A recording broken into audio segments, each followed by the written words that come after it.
On Central tonight, 3 men are killed while trying to protect their community from looters. Eyewitnesses say the men, who included 2 brothers, were guarding shops when a car was driven at them. I helped the first man, and somebody from behind told me that my son was lying dead behind me. So I started CPR on my own son. My face was covered in blood, my hands were covered in blood. Why? Why?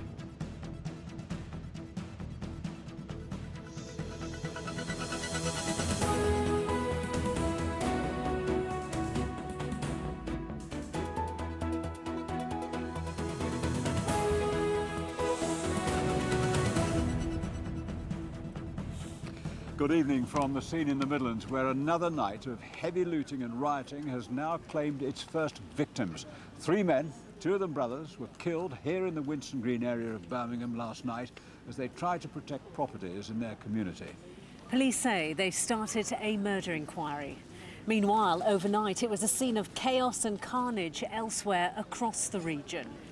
In Nottingham, 5 police stations were attacked. Police dealt with more than 1,000 incidents between 6 p.m. and midnight. In Leicester, 13 people were arrested after disturbances in the city centre.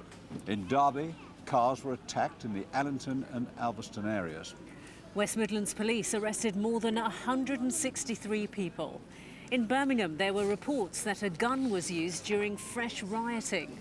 In Wolverhampton, police confronted rioters attacking shops. And in West Bromwich, vehicles were set on fire in the town centre. Well, tonight, this is a community mourning the loss of 3 men, 2 of them brothers. Katie Fawcett reports now on the murder investigation. Ploughed down while trying to protect their area. A group of more than 80 gather, trying to resuscitate the 3 men. One of them is a father, desperately trying to save his son. I heard the thud, ran round, and I seen 3 people on the ground. And my instinct was to help the 3 people. I didn't know who they were, who'd been injured. I helped the first man, and somebody from behind told me that my son was lying dead behind me. So I started CPR on my own son. My face was covered in blood, my hands were covered in blood. Why? Why? 30-year-old Shazad Ali and his brother, 31-year-old Abdul Musavir, were killed almost instantly as doctors tried to save the youngest, 21-year-old Haroon Jahan. Friends and family congregated outside Birmingham City Hospital.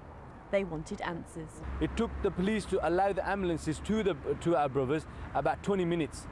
By the time they arrived, by the time the ambulances arrived, I do believe one of our brothers had passed away anyway. West Midlands Ambulance Service says they had to wait for police to declare the area safe.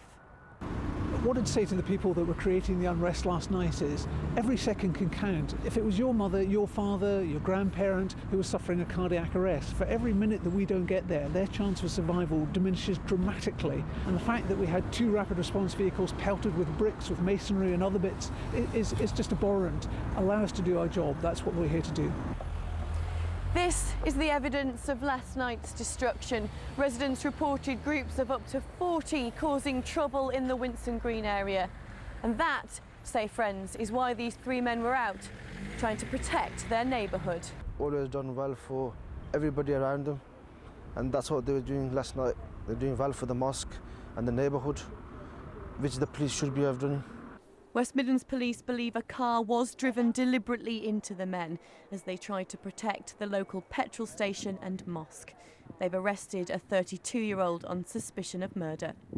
Like everyone else in Birmingham, my concerns now will be that that single incident doesn't lead to a much wider and more general level of distrust and even worse violence between different communities. As residents mourn 3 lives lost, there's a sense of foreboding here and worry that the grief is far from over. Katie Fawcett in Birmingham for Central Tonight. I can't describe that. Well, for more on this, we're joined now by Mohammed Safraz Madni from the United Kingdom Islamic Mission. Mr. Madni, thank you for joining us. You've been speaking to the families of the victims today. How are they coping? Obviously, it is a great tragedy for them. They may not be able to forget it for their whole life. And we are with family, and we are requesting police to do whatever they can do to protect law-abiding people on the streets. Okay, but I also request our youngsters, our family, our community, that they should support the police at this time. This is not the time to criticize the police. This is time to support them. We need their support and they need our support. Unitedly, we can bring those people who are really causing this loss of life to the justice. So without uniting each other, helping each other, cooperating with each other, we can't achieve our objectives. So this is month of Ramadan, and Ramadan trains us how to improve our self-discipline. We are angry, no doubt about it, but we should control our anger and we should help those people who can do something for us. But violence will bring more violence and it will not solve our problem at all. It will create more problems. Indeed so, Mr. Madney, thank you very much indeed. Well, following last night's violence, the Prime Minister David Cameron paid a visit to the Midlands to see areas affected by the rioting. He went to Wolverhampton. On the day, he promised to make water cannon available to forces trying to combat the violence. And in the last hour, the Prime Minister also spoke to officers in Birmingham who've been dealing with the disorder. Our correspondent, Andy Bevan, has been following his visit and can join us now live. Andy, why did Mr. Cameron feel the need to come here? Well, he wanted to be seen to be doing something about the situation, not only in London but also here in the Midlands, and it's that reason he came here to the West Midlands Police Control Centre just on the outskirts of Birmingham. He spent some time walking around the centre, having a look. It's a multi-agency dispatch room where they send fire crews, ambulance crews and police crews, of course, to the kind of incidents that we've been seeing over the last few days. And he also spent some time in Wolverhampton before that, as you say. He met police officers there as well, and he also spoke to community leaders there about the situation that happened there last night. Now, all that happened just a few hours after he left Downing Street, where he'd spelt out in no uncertain terms the new improved powers that he's granting the police to deal with the rioters. Every contingency is being looked at. Nothing is off the table. The police are already authorised to use baton rounds, and we agreed at Cobra that while they're not currently needed, we now have in place contingency plans for water cannon to be available at 24 hours' notice. Well, Mr. Cameron left here about 10 minutes ago. Just before he did, we managed to get a few words with him, and I asked him what he thought, what he could say to the families of those 3 men who tragically died last night trying to protect their property when they thought that maybe the police weren't going to be there to do it for them. They have my deepest condolences, and I think everyone in the country is going to be thinking about them and their families and what happened, because it was a truly dreadful incident. And I know that the police here in Birmingham, here in the West Midlands, are working night and day to get to the bottom of what happened and bring the perpetrators to justice. We rely on the police to keep our communities, to keep our country, to keep our shops and homes safe, and they have to do that job, and they need our support in doing that job. Well, as I say, the Prime Minister left here about 10 minutes ago, and meanwhile you can see the police just here getting ready for what they say is going to be another busy night. Well, for the second night running, there was widespread disorder and destruction in towns and cities across the Midlands. Victoria Davis reports now on the continuing civil unrest and how communities are fighting back. It was another night of looting, vandalism and violence. This time the riots spread from Birmingham to West Bromwich and Wolverhampton. Here onlookers filmed as looters raided this shop, the owner forced to flee. I was crashing up and suddenly I hear people breaking the window, breaking the door down.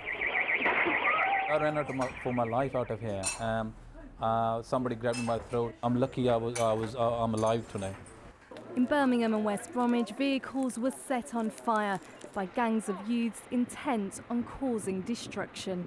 They was hooded up, masked, hooded, rolled the stuff out, throw it, and they smashed the wall down the house up there and was throwing bricks over the vans at the police that were standing behind you. But today there was also a sign that the community is fighting back. These volunteers walked the streets of Wolverhampton with brooms, offering to help clean up their city. We should be proud of our city and not let yobs take over and do what they want, when they want. When they're out, looting shops, destroying things, they're looting our home. And so we wanted to come and show support for the city that we love. This jeweller's was repeatedly attacked last night. The owner says he doesn't know whether to bother replacing the glass because he fears it could happen again tonight. With rumours of more riots, the Chief Constable of West Midlands Police has announced there'll be an extra 1,000 officers to bring order to our towns and cities. I hope, in the minds of the people committing these offences, a sensible deterrence that if they steal from shops and damage property, they will be brought to justice. This is not a game. Across the Midlands, there's growing anger towards the rioters as they continue their reign of terror.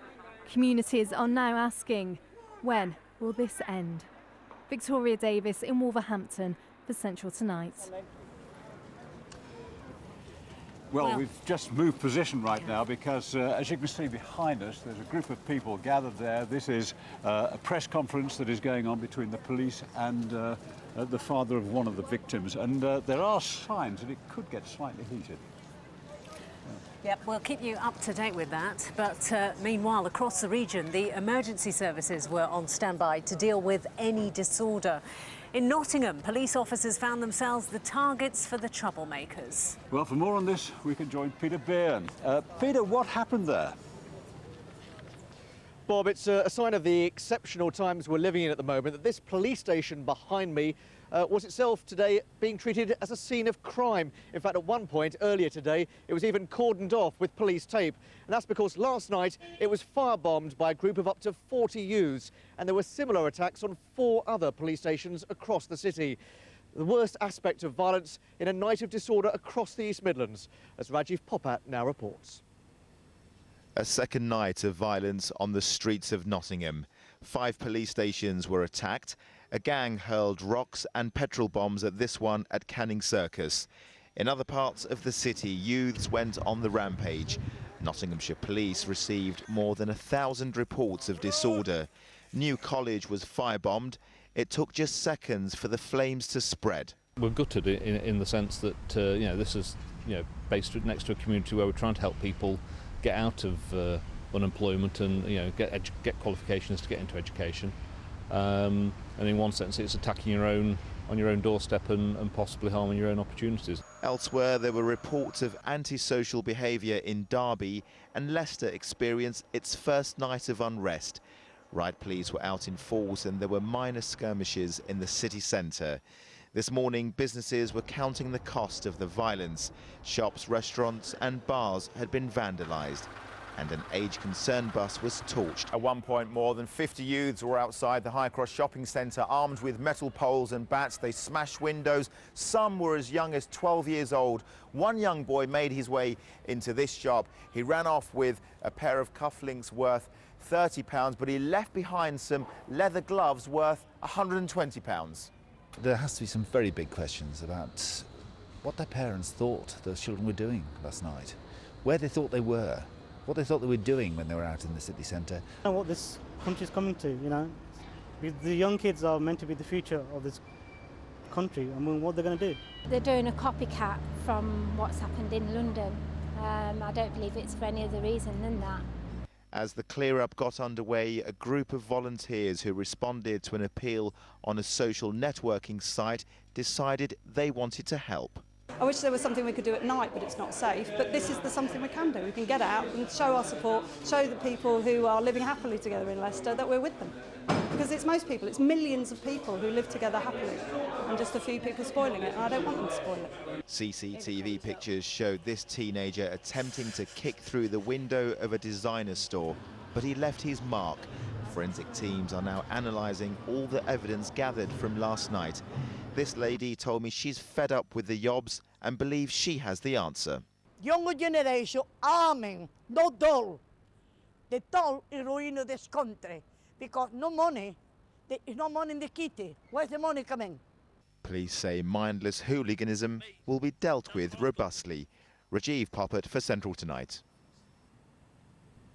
And Bob, Sam, to add to the police's problems, they've had a host of hoax calls to deal with. Here in Nottinghamshire, 20 alone last night, including one false report of a murder.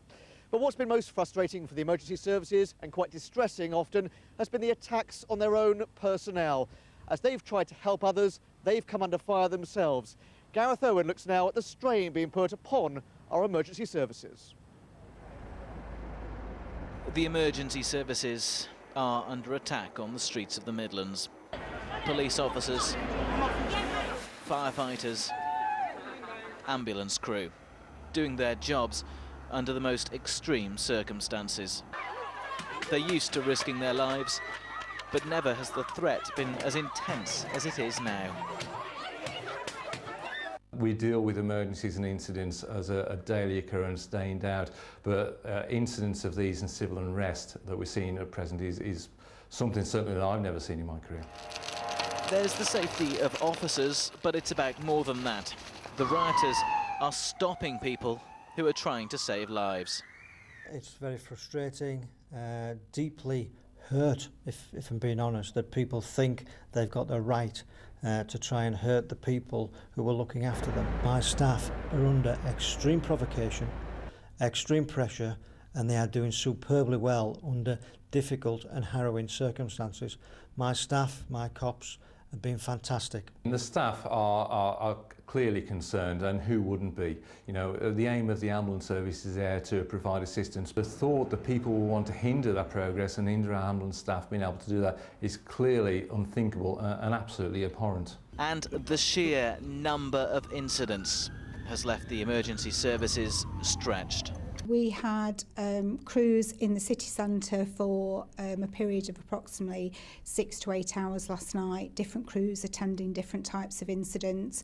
We brought crews down from the north of the county, Ashfield, Newark. They came down to assist their fellow staff members. All three emergency services will have extra staff on duty throughout the night, throughout the Midlands. There's a sense among those who lead them that the rioters will not win. We've got the resources to manage this situation as long as the criminal thinks they can go out and do what they want to do. The fact is they can't. We will hunt you down and we will make sure that you get your just rewards. Well, as Nottinghamshire Police prepare to put hundreds of officers on the streets here tonight, two other main developments. The police are saying they've brought the first charges against people suspected of being involved in last night's violence, and the courts are opening at 8 o'clock tomorrow morning to start processing some of those suspects. And one final development from Nottingham City Council, who tonight issued a press release saying that they are now going to consider evicting any council tenants they find who are found guilty of being involved in the trouble here in the city. Back to you, Bob and Sam. Peter, thank you very much. If you have just joined us, you now have the familiar sound of the police helicopter joining us on Central tonight. We're live in the Winson Green area of Birmingham, where the community is mourning the deaths of 3 men. In fact, behind us, you can see the press conference is still ongoing, where one of the fathers of the victim and the police are giving a joint statement. Now, 2 of the men who died were brothers and they were run over. With police resources stretched, these men were trying to protect their community from looters. Across the Midlands, people have been on the streets trying to safeguard their homes and businesses from the marauding gangs. Becky Johnson reports now on the vigilantes standing up to the masked youths. Standing guard in Handsworth, business owners looking out for their livelihoods. Family and friends recruited to form a crowd of more than 50 last night. After scenes like these on Monday, shop owners weren't taking any chances. And this time around, they were left alone. Today, it was business as usual. So far, I can see it was a big success in Handsworth, which the people and friends, they got together. So at least the rights thugs, they know there is some crowd defending their properties. And members of the Sikh community were guarding their gurdwaras last night. These scenes in London mirrored in Smethwick and Wolverhampton. Today, the police said it's unnecessary. There is no reason why people should be on the streets in a collective sense, thinking that they're protecting property. That is my job, and we are doing it successfully and will continue to do so. But people in Handsworth say the police need help and believe the action they took last night is necessary. Shop owners here have told me that along with their friends and family, they'll be outside the shops every evening for as long as the threat of violence continues. They say they don't intend to engage with the rioters, simply stand here and protect their property. And it's unlikely they'll be the only ones taking the law into their own hands, as once again Birmingham battens down the hatches. Becky Johnson for Central Tonight. Well, city centre shops and businesses have been pulling down the shutters and closing early again in a desperate attempt to protect their staff and goods from the looters. Many shopkeepers who've been targeted have had their livelihoods destroyed. But as Mark Goff reports, with places resembling ghost towns, the unrest is hitting all businesses. They were boarding up and shutting up shop early this afternoon in Birmingham, fearing a third night of this. Looting on a massive scale. One of the targets was Harvey Nichols. Manager Kevin Breeze stood guard outside the store last night alongside his security staff. So when you were out on the front line, as you were protecting your store, were you frightened? There is times, I have to say, that I just thought your legs turn to jelly and you just want to be away from the place. Nobody should have a right to steal when you actually don't earn any money to do it. And the basic rule of life you should not steal and you should not scare people.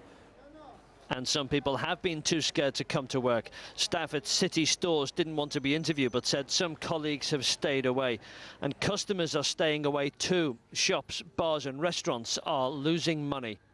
This part of the mailbox is normally packed with people enjoying a meal or a drink outside.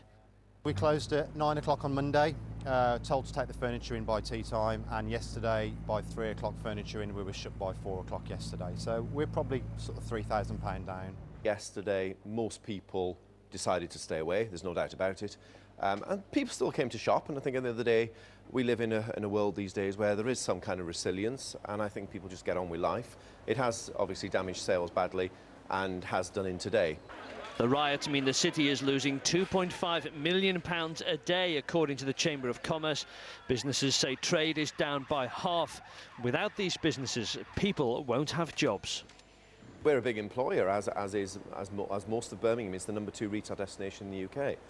And for us, they've got to realise that if you damage and loot a building and completely either burn it down or damage it that bad, those staff haven't got jobs. And actually that's a really big problem that's going forward, that if people don't buy anything and you haven't got anywhere to retail, the problem is just going to get worse and worse. But there's a determination and a desire to get back to normal. Mark Goff in Birmingham for Central Tonight. Well, not surprisingly, the rioters wantonly smashing up our town and city centres have been roundly condemned by police, the public and politicians. But just who is causing the trouble and why? Earlier, I spoke to James Treadwell, a doctor of criminology at Leicester University, and asked him why young people were looting. Well, I think at the most basic level, what it's actually about is for many of them, it's just the opportunity to get a good earner there. They see it as an opportunity to acquire the kind of consumer items that they want to get hold of, be it mobile phones or trainers, and it's an easy way of doing that.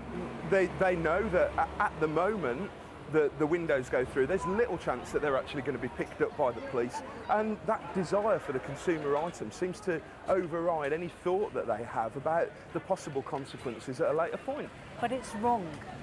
Don't they realise it's wrong? It is wrong. I think some of them probably do realise that it's wrong. I think for others, though, and certainly I recall speaking to a young girl who said, no, I'm not doing anything wrong. I'm walking around the streets after this lot, and if someone happens to drop something that's been looted out of a shop, well, it's okay if I take that, isn't it?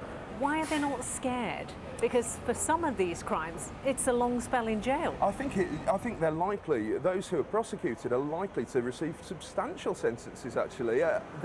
But again, you know, in the moment of madness, when they're running with the mob, I think that fear factor is kind of dissipated, and they simply don't think in those ways. What can the police do to stop it then, James? I think it's very, very difficult for them to at the moment, but the lessons for the police really, really must be learned. And I think one of the things that we have seen is that the police really aren't prepared to deal with this new type of public disorder. Small groups using social networking sites, running around, The police, when it comes to public order situations, know how to deal with crowds. When those crowds fragment, re-emerge very, very quickly, and when they're deliberately targeting and looting properties, the police simply haven't really been prepared for that as a way of dealing with public order problems. Dr. James Treadwell talking to Sam just a little bit earlier. Well, let's cross back to the studio now for a look at the other day's news. Here's Kate. Bob, thank you. Firefighters have been tackling a large fire in the Nechells area of Birmingham. Smoke and flames were spotted at a scrap metal recycling centre around 9 o'clock this morning. It took more than 40 firefighters to bring the blaze under control. Police say the fire is not related to the unrest and disorder in the city. Department store TJ Hughes began a series of closures today after calling in the administrators last week. It was the final day of trading for the Shrewsbury branch, where 36 jobs will be lost. Over the next week, a further 244 posts will go as 5 stores close across the Midlands, including the Wolverhampton, Kettering and Kidderminster outlets. On to cricket now, and despite security fears about the match going ahead, there's been a full day's play at Edgbaston in the third N-Power test between England and India. A win for the hosts will be enough to see them become the world's #1 test side. And Nottinghamshire's Stuart Broad had again been playing a pivotal role, as Daniel Hewitt reports. Deja vu at Edgbaston. There's the glove, there's the finger goes up. Stuart Broad's first ball, England's first wicket. The man that could do no right before this test has once again been England's first line of attack against India. Another 4 wickets to add to his 15 before Edgbaston. Edged and taken. India can only draw this series, but England's bowlers are keen to send them home empty-handed. 4 for Bresnan, 2 for Anderson. India all out for 224. So over to Strauss and Cook with the bat, showing the resilience and patience of a side on course to become the world's best. They quickly race past 50 without loss, a captain leading by example, keen to put runs on the board before the evening's out. And with less than 200 runs to chase, England fans will be hoping for a repeat of the demolition witnessed in the second innings at Trent Bridge. Daniel Hewitt for Central Tonight. That's all from me. Back now to Sam and Bob. Kate, thank you very much. Now, in an hour's time, there's more on the rioting that is spread across the country. That's Taking Back the Streets, a Tonight special at 7:30 on ITV1. Well, as we leave you, the city remains calm. It's certainly calm here, although rumour suggests fresh trouble is never far away. Hopefully, it remains just a rumour. For the moment, good night. Good night.